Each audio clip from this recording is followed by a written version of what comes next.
வைத்து தமிழன்னை யாவனுக்கு சூட்டிவிட்டு தொடங்குகிறேன் எனது உரை. இன்று நான் யாமறிந்த மொழிகளிலே என்ற தலைப்பில் பேசப் போகின்றேன். யாமறிந்த மொழிகளிலே தமிழ் மொழி போல் இனிதாவது எங்கும் காணோம் என்று பாரதியார் தமிழ் மொழியை போற்றி பாடியுள்ளார். குமரி கண்டத்தில் தோன்றிய நம் தமிழ் மொழிதான் உலகில் முதல் மொழி மற்றும் மூத்த மொழியாகும். கல் தோன்றி மண் தோன்றா காலத்தே வாளோடு முன் தோன்றிய மூத்த குடி என்ற பெருமை பெற்றது நம் தமிழ் மொழியாகும். காலங்கள் மாறினாலும் கண்டங்கள் பல அழிந்தாலும் அழியாமல் இருப்பதே நம் தமிழ் மொழியாகும். உலகில் சங்கம் வைத்து நடத்தப்பட்ட ஒரே மொழி 2500 ஆண்டுகள் பழமை வாய்ந்த நம் தாய் மொழியே தமிழே ஆகும்.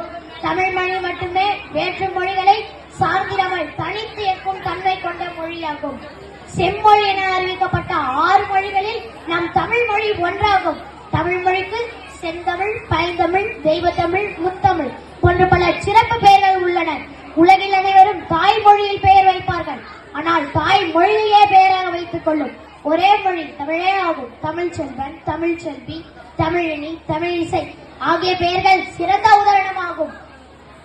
தமிழ் மொழியின் சிறப்பை நன்கு உணர்ந்த மேலை நாட்டு அறிஞர் G.U. போப் இவர் இறப்பதற்கு முன் தன் கல்லறையில் இவன் ஒரு தமிழ் மாணவன் என்று எழுதுங்கள் என கூறினார். எங்கள் வாழ்வும் எங்கள் வளமும் மங்காத தமிழென்று சங்கே முழங்கு என்னும் பாரதிதாசனின் வரிகள் கேட்ப நம் தமிழ் மொழியை பாதுகாப்போம். வாழ்க தமிழ், வளர்க தமிழ், வெல்க தமிழ். நன்றி, வணக்கம். தொடர்ந்து நம்ம கிளாசிக் அமுதன் யூடியூப் சேனலை பார்த்துக்கிட்டு வாங்க. பயனுள்ள கல்வி சார்ந்த தகவல்களை தொடர்ந்து கொடுத்துக்கிட்டு வரேன். நம்ம சேனலை லைக் பண்ணுங்க, ஷேர் பண்ணுங்க, கமெண்ட் பண்ணுங்க, குறிப்பாக சப்ஸ்கிரைப் பண்ணுங்க. தேங்க்யூ.